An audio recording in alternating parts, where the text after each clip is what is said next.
बिस्मिल्लाहिर्रहमानिर्रहीम, अस्सलाम वालेकुम। लाखों करोड़ों दुरूदो सलाम मोहम्मद मुस्तफ़ा सल्लल्लाहु अलैहि वसल्लम और आले मोहम्मद पर। मैं हूं उमर दराज गोंदल और आप मेरा फेसबुक और यूट्यूब चैनल देख रहे हैं।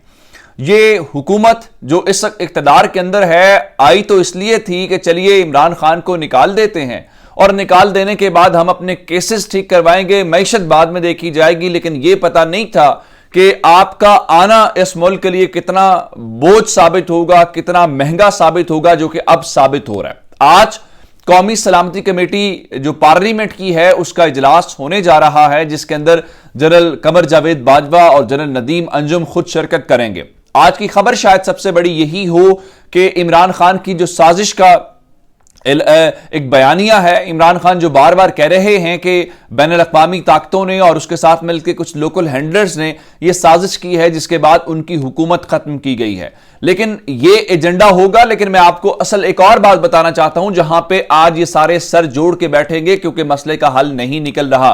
वो क्या है?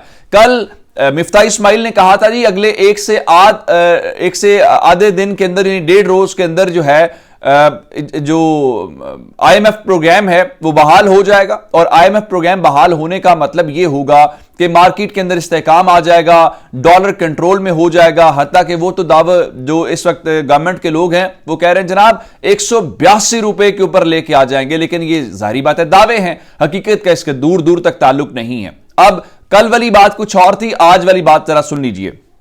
इस वक्त राना सनाउल्लाह का यह कहना है कि आईएमएफ जो है वो किसी तौर पे भी लचक दिखाने को तैयार नजर नहीं आ रहा और पेट्रोलियम मसनूआत की कीमतों में हमने इजाफा कर दिया है। पेट्रोलियम मसनूआत की कीमतों में इजाफा करने के बाद भी आईएमएफ उस मुआहिदे के ऊपर दस्तखत नहीं कर रहा। अब जो कल मिफ्ता इस्माइल ने बात की, आज उनकी पार्टी के अहम रहनुमा और वजीर दाखिला उससे बिल्कुल अलग बात कर रहे हैं। लेकिन राना सनाउल्लाह ने इसका इल्जाम तहरीक इंसाफ के ऊपर लगाया और वो फरमा रहे हैं जी वो जो मुआहिदा है उस मुआहिदे की वजह से हमें प्रॉब्लम्स का सामना करना पड़ रहा है, चूंकि पिछली हुकूमत ने आईएमएफ से वादा किया था कि वो 0 सब्सिडीज देंगे तो इसलिए हम उसके ऊपर मजबूर हैं। उधर शहबाज शरीफ साहब फरमा रहे हैं जी जो आईएमएफ वाला मुआहिदा है हम उसको पार्लियामेंट में लेके आएंगे ताकि लोगों को उसका अंदाजा हो जाए। सवाल यह पैदा होता है, आपको इन सब चीजों का पता था, आप हुकूमत में आए क्यों? आपने हुकूमत संभाली क्यों? जब 6% के साथ ग्रोथ हो रही थी, उन्होंने हर चीज को अपने तौर पे स्टेबल किया हुआ था, तो आपने ये जो राह जाता पंगा लिया है अब इसको संभालने की कोशिश करें। इस वक्त ताजा तरीन सूरत हाल के मुताबिक इंटर बैंक के अंदर डॉलर एक बार 111 रुपए के ऊपर भी गया है, जिसके बाद 25 रुपए से उसकी कदर कम हुई है, फिर वो नीचे आया है। लेकिन सूरत हाल इस वक्त कंट्रोल में नहीं है क्योंकि कोई इस गवर्नमेंट के ऊपर ट्रस्ट करने को तैयार नहीं है, ना लोकल इन्वेस्टर ना इंटरनेशनल। उसकी वजह क्या है? सबको पता है कि ये गवर्नमेंट थोड़े से टेन्योर के लिए आई है, गवर्नमेंट किसी खास मकसद के लिए आए। उसके ऊपर भी राना सनाउल्लाह बोल पड़े। राना सनाउल्लाह का यह कहना है क्योंकि खान साहब ने कल कहा था कि इनको NRO2 मिल गया है। NRO2 का मतलब यह है कि ये जो मुख्तलिफ सेक्शंस के अंदर तरमीम की गई है नैब के, उसके अंदर अपने अपने केसेस को ये बचा रहे हैं। उसके बाद राना सनाउल्लाह ने आज उसके ऊपर ढटाई से उस बात का दिफा किया। वो कह रहे हैं देखें जी हमारे ऊपर जब केसेस गलत बने थे तो इसमें क्या शक है या क्या बुराई है कि हम अपने केसेस को खत्म करें। अल्लाह का शुक्र ये है और इनकी बदकिस्मती ये है कि ये बार बार बोल के सारी चीजें अपने मुंह से जो खान साहब कह रहे हैं वो मान भी रहे हैं और वो करते नजर भी आ रहे हैं कि जी हमारा मकसद भी यही था, हम सारा कुछ करते हुए यही नजर आ रहे हैं। अब लुब्बे लुबाब इस कहानी का यह है जनाब आली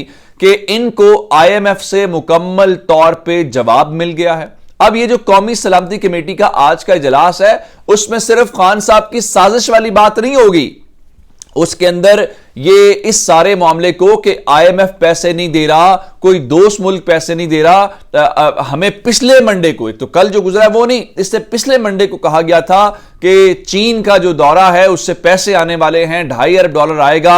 2 उनके मरहले हैं जिसके अंदर तकरीबन $5 बिलियन की उनकी तरफ से हमें कोई फाइनेंसिंग होगी, लेकिन चीन ने भी वो फाइनेंस नहीं किया। इसका मतलब यह है कि आपको कोई घास नहीं डाला।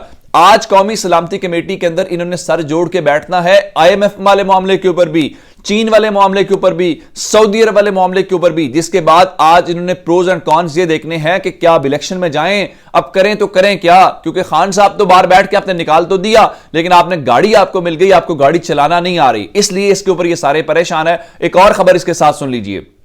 एक तो आईएमएफ वाला साफ इनकार है, दूसरी खबर एक और देख लीजिए कि सऊदी अरब का वफ्द आया हुआ था और वजीर आजम साहब ने एक लंबा चौड़ा वफ्द लेके तमाम जमातों की नुमाइंदगी करता हुआ सऊदी अरब गए थे, जहां से मकसद यह था कि हमें पैसे मिलेंगे। सऊदी अरब ने वहां पे पैसे नहीं दिए, उसके बाद उनका वफ्द पाकिस्तान आया तो इत्तलात ये थी जी मामला तय हो रहे हैं। हमने सुना था कि मुत्तहिदा अरब अमारात की टीम भी फौरी तौर पर पाकिस्तान पहुंच गई है, जो फाइनेंशियल असिस्टेंस के लिए मुख्तलिफ एस्पेक्ट्स के ऊपर गौर कर रही है। मैं आपको खबर दे देना चाहता हूं कि वजीर आजम साहब ने खाने वाने तो खिला दिए, लेकिन सऊदी भी नहीं माने। सऊदियों ने भी बात टाल मटोल से काम लिया है।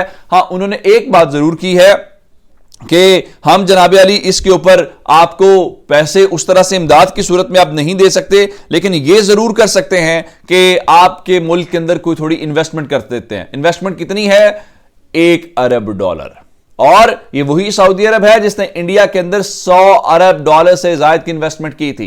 अब हमें लोग कहां पे ट्रीट कर रहे हैं, उसकी क्या वजूहात हैं, आपके सामने सूरत हाल है, और उसमें उनका कोई कसूर नहीं है, इसमें कसूर हमारा अपना है। उसकी वजह यह है हम हुकूमतें गिराते हैं, हम हुकूमतों को चलने नहीं देते, हम हुकूमतों को एजेंडास के ऊपर नहीं, मंशूर के ऊपर नहीं गिराते कि इनकी पॉलिसीज ठीक नहीं है, ये इकोनॉमी को ठीक ट्रीट नहीं कर रहे। नहीं, हम इसलिए गिराते हैं कि कहीं ये आर्मी चीफ मर्जी का तयनात ना कर ले। हम इसलिए गिराते हैं कि कहीं हमारे केसेस के अंदर हमें सजा ना हो जाए। ये दुनिया के अंदर वाहिद मेरा ख्याल है सिस्टम होगा जहां पे जिसके ऊपर केस बनता है वो तय करता है कि मेरे ऊपर गलत केस है और मैं इस केस को खत्म करना चाहता हूं, और वो उस केस को खत्म करने के लिए फिर पूरी की पूरी हुकूमत गिरा देता है। चूंकि मुझे सजा होने वाली थी और मैं सिस्टम के अंदर बड़ा इन्फ्लुएंशियल हूं, मैं लोगों को खरीद सकता हूं, मैं लोगों को कन्विंस कर सकता हूं, मैं लोगों को तोड़ सकता हूं, जोड़ तोड़ का माहिर हूं, तो इसलिए जनाब मुझे सजा नहीं होनी चाहिए। मुझे इस निजाम इंसाफ के सामने एहतियात नहीं डाले तो मैं पूरे का पूरा निजाम ही धड़ाम से नीचे गिरा देता हूं, जो कि इन्होंने करके दिखाया। अब खान साहब वाली खबर दे देते हैं।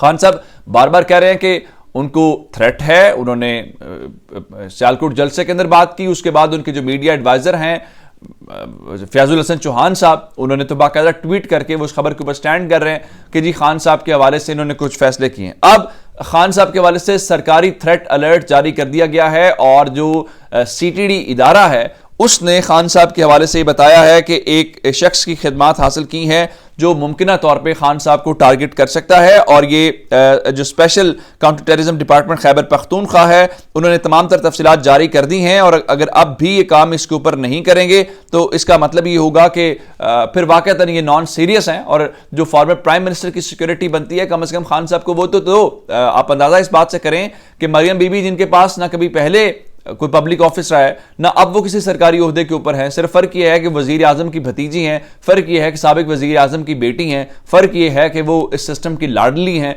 तो उनको तो सिक्योरिटी मिल रही है। लेकिन फॉर्मर प्राइम मिनिस्टर जो इस मुल्क का है, जिसकी एक सूबे के अंदर हुकूमत है, जो इस मुल्क की सबसे बड़ी पॉलिटिकल पार्टी का हेड है, उसको सिक्योरिटी नहीं दी जा सकती, और उसके लिए बार बार महकमे को थ्रेट अलर्ट्स जारी करने पड़ रहे हैं। फिर एक तस्वीर जो कल से सर्कुलेट कर रही है वो तस्वीर नजम सेठी और नवाज शरीफ की है। जारी बात है नवाज शरीफ की तबीयत नासाज है और वो लंदन में है, अब उनकी अपनी हुकूमत है। पहले तो खतरा इमरान खान से था, तो अब तो इमरान खान भी हुकूमत के अंदर नहीं है, उसके बावजूद नवाज शरीफ वतन वापस नहीं आ रहे, तो उन्होंने उनकी और नजम सेठी की कश्ती रानी करते हुए एक तस्वीर है। जाहिर बात है मैंने उसके ऊपर ट्विटर के ऊपर लिखा कि ये नवाज शरीफ का कमाल है कि वो कारकुनों को भी अपने बराबर में बिठा लेते हैं, क्योंकि नजम सेठी जो है इस कारकुन से ज्यादा जितना कोई कारकुन काम कर सकता है मेरे ख्याल उससे कहीं ज्यादा वो नवाज शरीफ के लिए काम कर रहे हैं। अब देखें उनके ऊपर नजर करम कब पड़ती है, क्योंकि अब खबरें ये हैं कि रमीज राजा साहब को शायद हटाने का फिर सिलसिला शुरू किया जा रहा है, तो नजम सेठी हो या कोई और हो, उसको नवाजने का जो उसने इतनी कारकुनों वाली खिदमात सर अंजाम दी हैं उसको उसकी कीमत तो मिलनी चाहिए। अपना बहुत सारा ख्याल रखिएगा। खुदा हाफिज।